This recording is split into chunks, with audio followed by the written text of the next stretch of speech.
And in 2013, the production of cement in the U.S. was about 0.5% of the U.S.'s total greenhouse gas production. Of all of that cement, about 5% gets used in paved roads. So it's a small but important part of cement use. This chart, or this table, shows a lot of information, and it's in the manual, but I want to illustrate a couple of things. The first is when we look at processing, quarrying and crushing raw materials, you will see that the numbers are fairly low. Out of all of the greenhouse gases and energy associated with cement production, very little of it is associated with obtaining the raw materials. When we look at the processing and making the cement itself, you'll see about 74% on average of the energy consumption is involved in burning in the kiln, heating up those raw materials to about 1,200 degrees centigrade. Interestingly, most of the carbon dioxide produced is from the calcination process, where we turn calcium carbonate into calcium oxide, driving off CO2.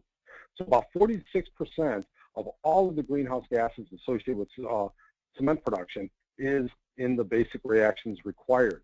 So there's not much to optimize there. And if you look at what we circled there, roughly between the burning of the fuel and the reactions responsible for cement production, we will see that almost 90%, or about 90% of all of the greenhouse gases associated with concrete at the gate comes from making cement.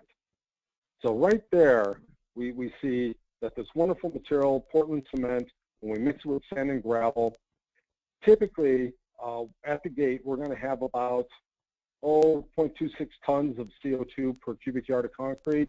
Roughly 0.24 tons of that is from the Portland cement manufacturing. So that is really the lever to pull if we want to reduce our carbon footprint. So how can we do that? We can look at reducing the amount of clinker in cementitious material.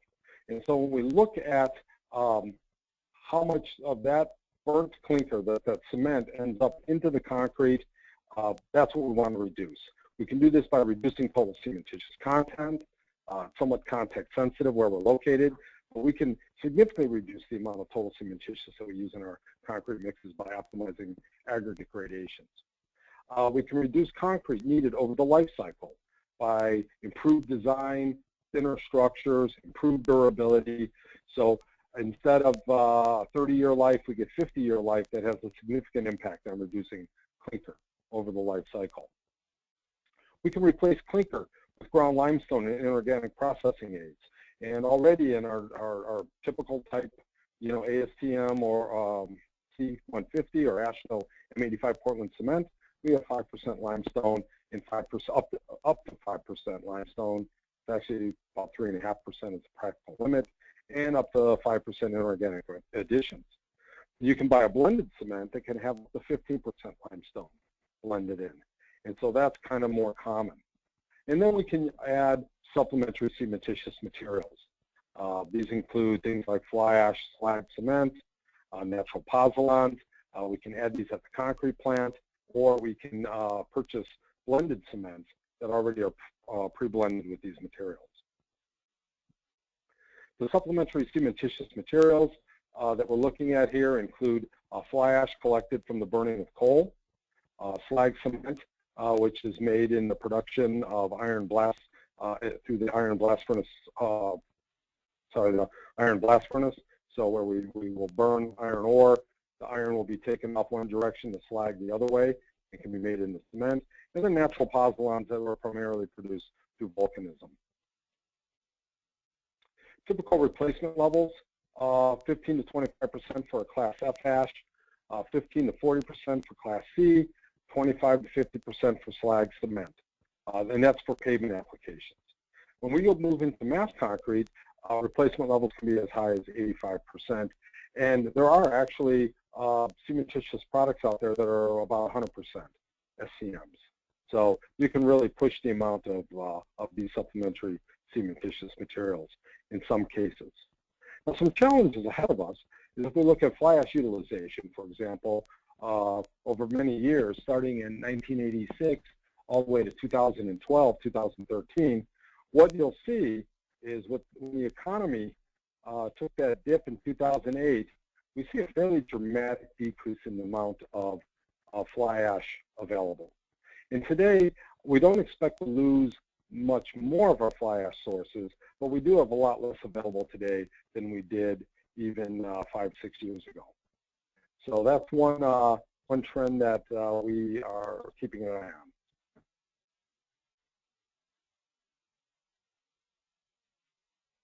on. Another one, similarly, we see in the shipment of slag cement. Slag cement, again, dipped and is stabilized. And so we have a little bit less slag cement available with a slight increasing trend. This means that we're importing more slag cement, or we'll probably be importing more than we have in the past.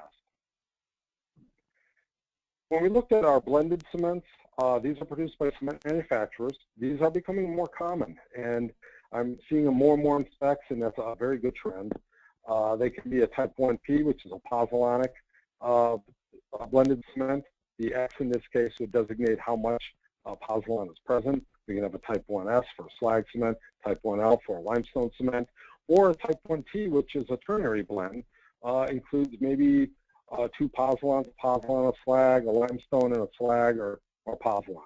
And so there's some flexibility there. They can be air entrained. They can be moderate or high sulfate resistant, moderate or low heat of hydration. And so by using these blended cements, we can accomplish a lot of more SCMs in there in a controlled fashion. And this chart is nice because it shows the general trend of how much cement we have, how much CO2 we're producing per in a cubic yard of concrete, and if it's 100% type 1, and then replacing that type 1 cement with different amounts of SCMs and blended ternary blends, down to a 50% blend. And you can see you can more than cut in half the amount of CO2 associated with your concrete, strictly by using increasing amounts of SCMs. We can also reduce the amount of cementitious materials we need, and in some states now, such as Texas, they're routinely, their concrete paving mixtures are routinely below 450 pounds per cubic yard. In some parts of the state, I'm told it's as low as 420 pounds per cubic yard. You do this by maximizing your aggregate content through the use of an optimized aggregate gradation.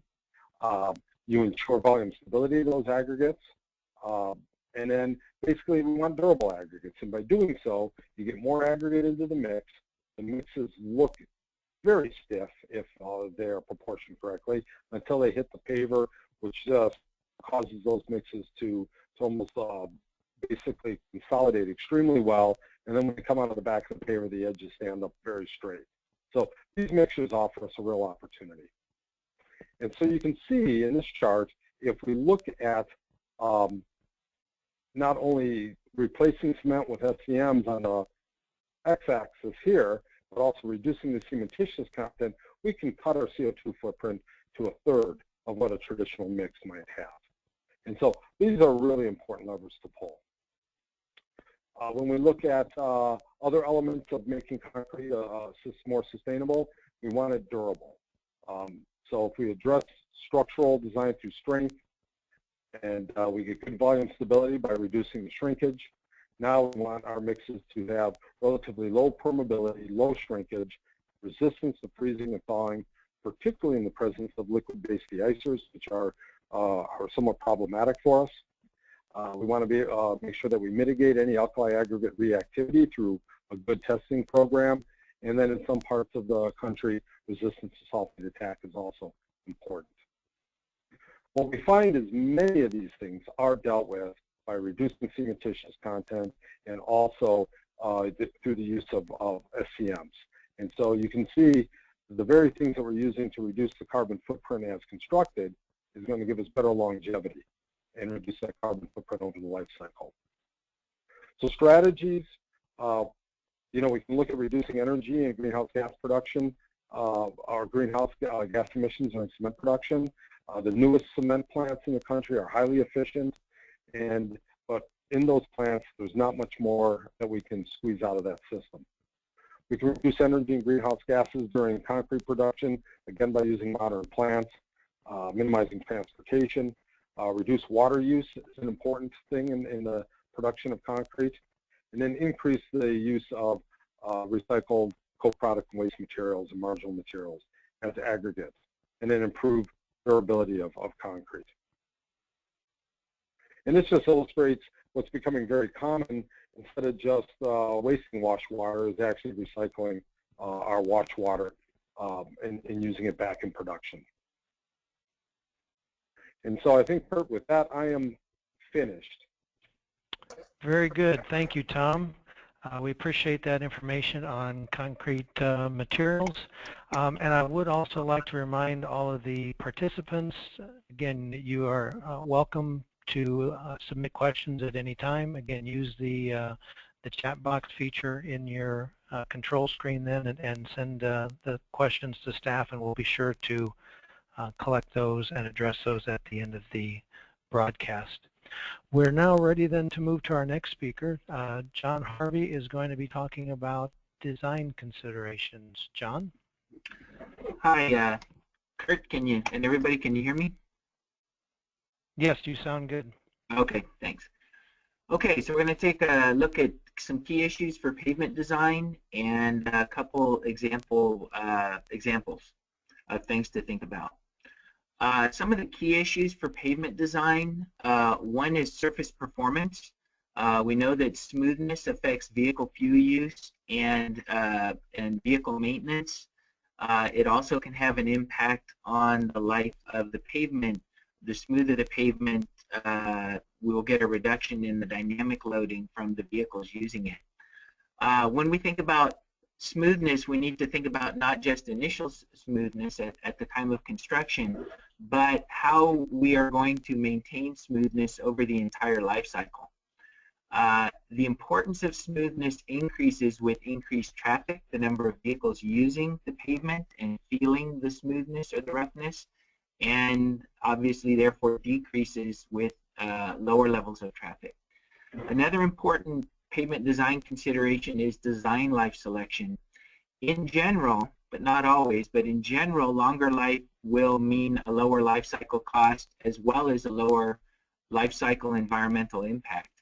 What this means is that we're making a higher initial investment in both cost and environmental impact, but then considering it over the life cycle, we will get a payback, and we will eventually, over the entire life cycle, the entire analysis period, have an overall lower impact.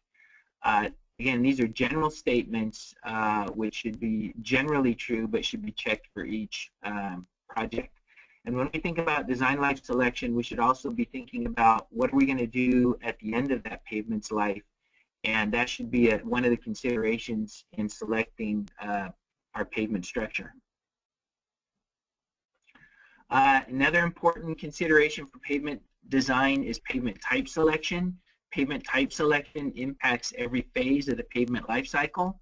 This includes within pavement types, such as continuously reinforced versus jointed plain concrete, different base types, etc., as well as comparisons with other pavement types, such as comparisons between concrete and asphalt pavements.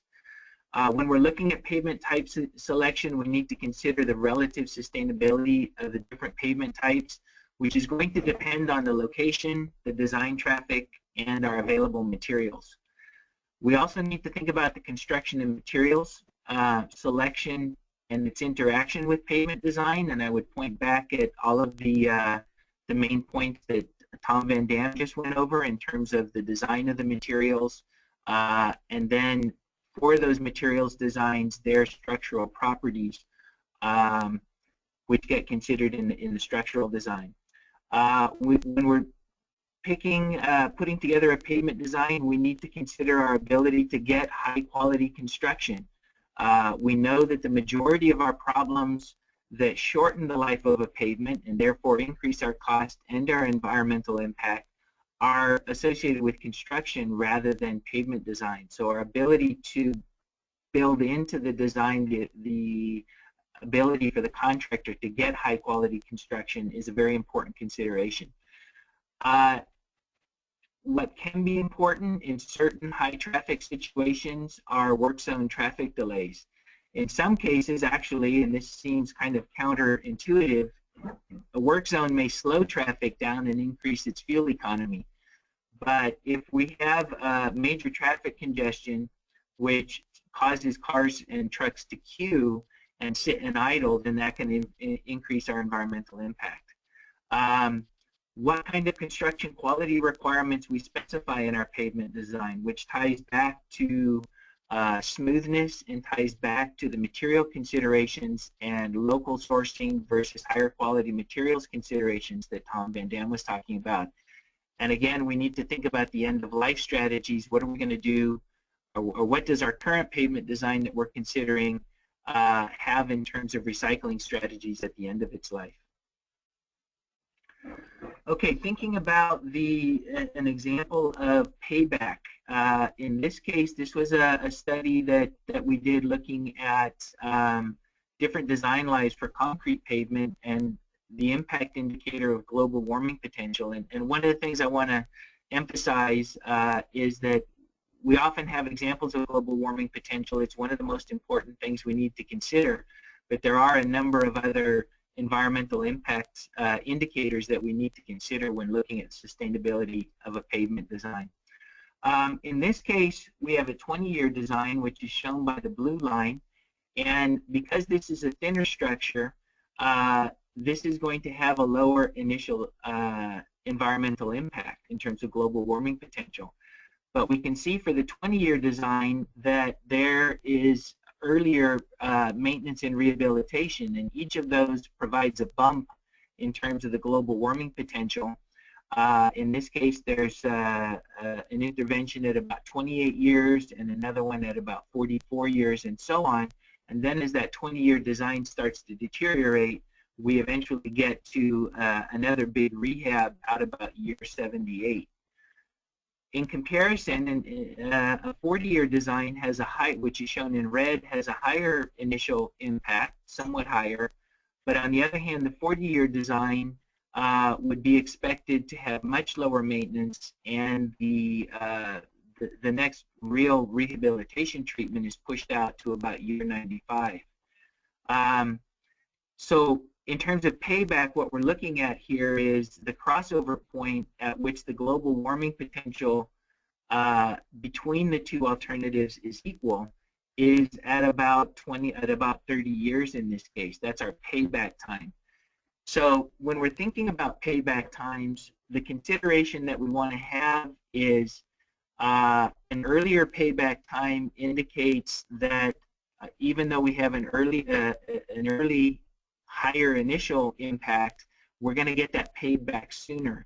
If that crossover point is much later in time, that indicates that there's greater uncertainty whether we're actually going to get a payback. The farther that crossover is out in time, the less certain that that higher initial investment will get paid back. Another example of payback is control of smoothness during grinding and slab replacement.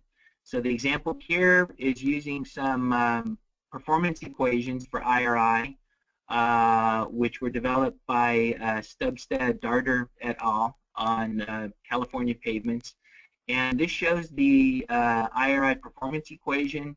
The first equation is how much the grinding will reduce the IRI, and the second equation shows how IRI then changes over time after the grinding treatment. And what was analyzed in this case was contractor data for different contractors, different projects, and we looked at the mean performance in terms of reduction in IRI from grinding and then increase in grinding over time, and then plus and minus 2 standard deviations. So we looked at 2 projects. The first one was a high traffic project, about 10 miles in one direction on Interstate 5. It's a 10-year design life. This gives an indication of the traffic, the percentage of trucks, which is pretty high at 25%, and what the existing IRI was in inches per mile for each of the 4 lanes. And each of the 4 lanes were analyzed individually and then brought back into a summary plot